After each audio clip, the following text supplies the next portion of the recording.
Graça e paz, meu irmão e minha irmã. Vamos para o 11º dia de 21 dias de jejum e oração. E hoje nós vamos falar sobre atitudes para se levar pessoas a Jesus. E vamos ler o livro de Marcos 2, de 1 a 12. Diz assim: Dias depois, entrou Jesus de novo em Cafarnaum, e logo correu que ele estava em casa. Muitos afluíram para ali, tantos que nem mesmo junto à porta eles achavam lugar, e anunciavam-lhes a palavra. Alguns foram ter com ele, conduzindo um paralítico, levado por 4 homens, e não podendo aproximar-se dele, por causa da multidão, descobriram a eira no ponto correspondente ao que ele estava, e fazendo uma abertura, abaixaram o leito em que jazia o doente. Vendo-lhes a sua fé, Jesus disse ao paralítico: Filho, os teus pecados estão perdoados. Mas alguns dos escribas estavam assentados ali e arrazoavam em seu coração: Por que fala ele desse modo? Isso é blasfêmia. Quem pode perdoar pecados, senão um que é Deus? E Jesus, percebendo logo o seu espírito que eles assim arrazoavam, disse: Por que arrazoais sobre essas coisas em vosso coração? Qual é mais fácil? Dizer ao paralítico: estão perdoados os teus pecados? Ou dizer: levanta-te, toma o teu leito e anda? Ora, para que saibais que o Filho do Homem tem poder sobre a terra e autoridade para perdoar pecados, disse ao paralítico: Eu te mando, levanta-te, toma o teu leito e vai para a tua casa. Então ele se levantou e no mesmo instante, tomando o teu leito, retirou-se à vista de todos, a ponto de que se admiraram, todos a darem glória a Deus, dizendo: Jamais vimos coisa assim. Meu irmão, minha irmã, esse tremendo relato mostra Jesus operando uma cura maravilhosa, que todos se admiraram e glorificaram a Deus. Mostra ainda claramente a maior necessidade humana. Para exemplificar, a maior necessidade de um cego não é enxergar. A maior necessidade de um surdo não é ouvir. A maior necessidade de um paralítico não é andar. A maior necessidade de qualquer homem é ter os seus pecados perdoados e assim receber a salvação de Deus. Jesus mostrou o alcance da sua obra. Além de salvar aquele homem, perdoando os seus pecados, também o curou. Àquele homem foram dadas a oportunidade de uma nova vida. Foi derramado a vida de Cristo sobre ele, e ele teve uma vida a partir daí em uma outra perspectiva.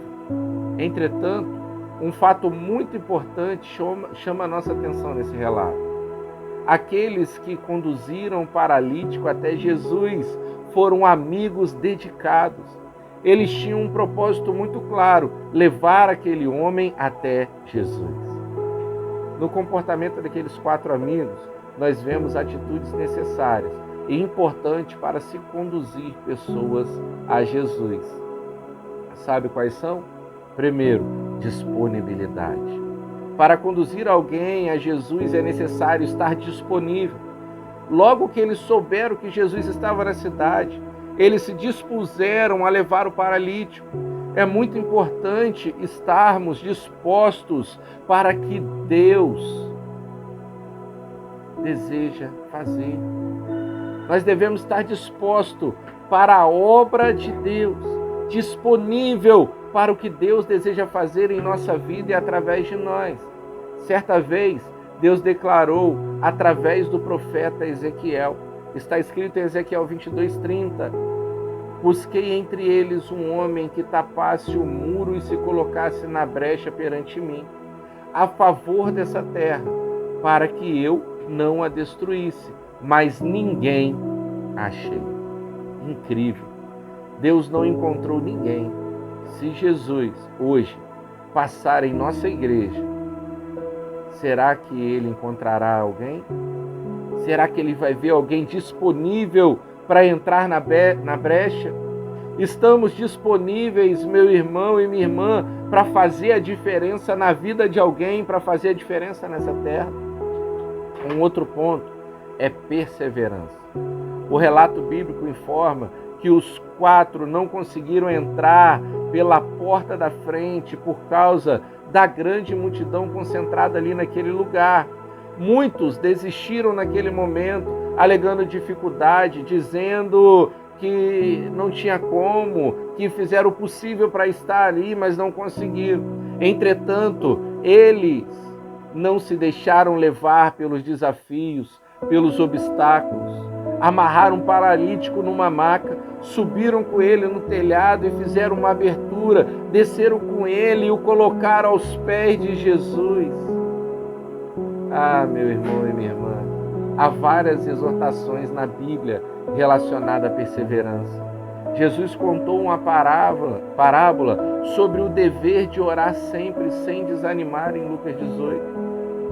Paulo exortou a igreja a perseverar em oração em Colossenses 4:2. O autor de Hebreus, em Hebreus 12:1, disse que devemos correr com perseverança a carreira que nos está proposta. Uma pessoa que teve um dos maiores motivos para desistir foi Paulo. Paulo passou por inúmeras situações difíceis, enormes dificuldades em sua vida. Entretanto, no tempo de sua partida, pôde dizer: combati um bom combate, completei a carreira e guardei a fé. Um outro ponto, meu irmão e minha irmã, que a gente vê nesse texto, é a unidade. Os 4 que conduziram o paralítico estavam no mesmo propósito. Todos tinham o mesmo alvo, estavam unidos naquele lugar. Imagine se cada um quiser ir até onde Jesus se encontrava, seguindo por caminhos diferentes, não ia dar certo, irmão. O inimigo trabalha muito para trazer a divisão e a discordância no meio do povo de Deus. Jesus afirmou que uma casa dividida não subsistirá.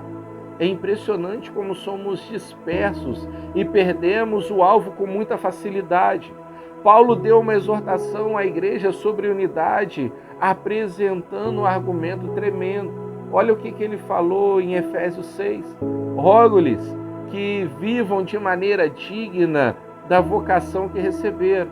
Lá ele também vai dizer: façam todo o esforço para conservar a unidade do Espírito pelo vínculo da paz. Há um só corpo, um só Espírito. Assim como a esperança para a qual vocês foram chamados é uma só. Há um só Senhor, uma só fé, um só batismo, um só Deus e Pai de todos, que é sobre todos, por meio de todos e em todos. Há uma maneira digna de andar na vocação que fomos chamados, andando em unidade. Precisamos, irmão e irmã, nos esforçar para conservar a unidade do Espírito no vínculo da paz. Tudo isso porque somos irmãos e temos tanta coisa em comum. O último ponto é a fé. Todo o esforço daqueles 4 foi para colocar aquele homem aos pés de Jesus. Eles sabiam que o Senhor ia fazer algo incrível, como é propósito dele. Eles foram até Jesus com a expectativa de algo acontecer. O próprio Jesus elogiou a fé deles. Nós temos fé, nós cremos que podemos transformar a vida de pessoas, levando até Jesus, para Ele usar esse poder transformador na vida de outras pessoas. Nós cremos que Jesus irá fazer algo maravilhoso nos nossos encontros, nas nossas reuniões, nas células que nós vamos abrir. Temos expectativa para esse movimento. Vamos lembrar que sem fé é impossível agradar a Deus. E eu concluo aqui dizendo que se quisermos levar pessoas a Jesus, precisamos ter essas atitudes relatadas. Queridos e queridas, temos que estar disponíveis, perseverar, estar unidos e exercer a nossa fé. Jesus vai manifestar com poder e glória em nós e através de nós. Aleluia. Que Deus te abençoe.